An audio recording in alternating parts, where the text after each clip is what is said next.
The Vocational Social Services Practitioner qualification is a 2-year qualification targeted towards individuals that are working in social services.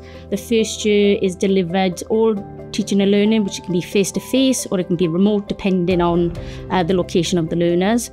And in the second year then, the practice educator takes over and carries out the assessments with the learners then.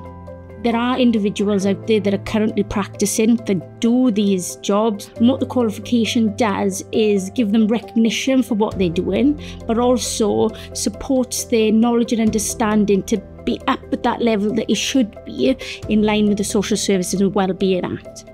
So doing the qualification online was a challenge for me. I've never actually learnt in an online setting. I've always been classroom-based or lecture room-based. So whilst it did pose a challenge for me, it also supported my type of directive learning. All the students that were online were from different demographic areas, meant that there was a wealth of knowledge in the room, so to speak.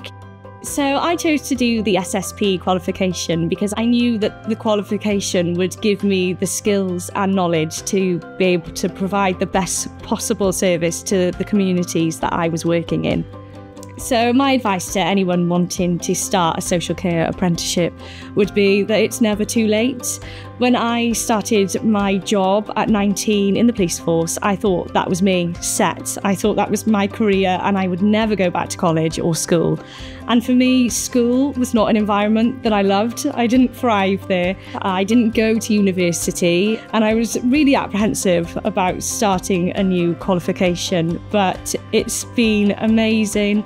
Lowri has been so supportive and I'm really glad I started it and I'm really excited to see what the future holds now.